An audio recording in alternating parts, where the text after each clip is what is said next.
ఒక cunning idea. ఒక అబ్బాయి ఒక అమ్మాయిని నిలువు దోపిడీ చేశాడా? లేక ఒక అమ్మాయి ఒక అబ్బాయిని నిలువు దోపిడీ చేసిందా?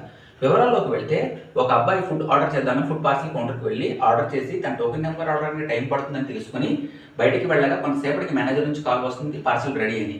పార్సల్ తీసుకున్న ఆ అబ్బాయి ఇంటికి వెళ్లి పార్సల్ చెక్ చేసుకోగా ఫుడ్ మారిపోయిందని గ్రహించిన ఆ అబ్బాయి పదే పదే మేనేజర్‌కి కాల్ చేస్తున్నప్పటికీ ఎంతసేపటికి మేనేజర్ రెస్పాండ్ కాకపోవడంతో ఆ పార్సిల్‌పై ఉన్న రిసిప్ట్‌పై ఉన్న నెంబర్‌కి కాల్ చేస్తాడు.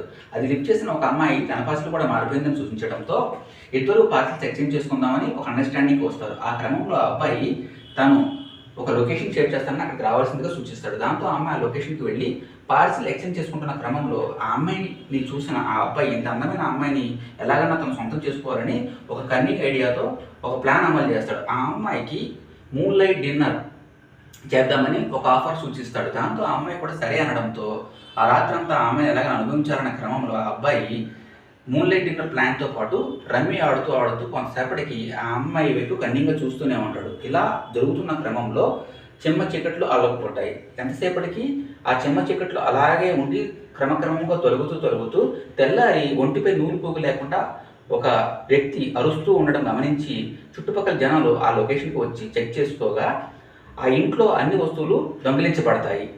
ఇంకోటి ఆ అబ్బాయి కూడా నిలువు దోపిడీ అయ్యాడని గ్రహించి చుట్టుపక్కల వాళ్ళందరూ నవ్వడం ఇదంతా తెలుసుకున్న ఆ అబ్బాయి తను మోసపోయానని ఒక అమ్మాయి మోసం చేసిందని షాక్‌కి గురవుతాడు. ఈ క్రమంలో అసలు మోసం ఎక్కడ జరిగింది అంటే మేనేజర్ తరపు నుంచే మోసం జరిగింది. అక్కడ పార్సిల్స్ ఎక్స్చేంజ్ చేసింది కూడా మేనేజరే. ఈ అమ్మాయి ఈ పాత్రలో ఒక భాగం. మేనేజర్ ఈ అమ్మాయి కలిసి ఆ అబ్బాయిని కొన్నాళ్ళ నుంచి ట్రాక్ చేస్తున్నారు. తను ఒక ధనవంతుడు, తన దగ్గర అన్ని వస్తువులు కాజేయాలన్న ప్లాన్‌తోని వీళ్ళిద్దరూ ఒక కన్నింగ్ ఐడియా ఆడారు. కాకపోతే ఈ విషయం తెలియక ఆ అబ్బాయి ఈ వలలో చిక్కుకొని మోసపోయాడు. Thank you.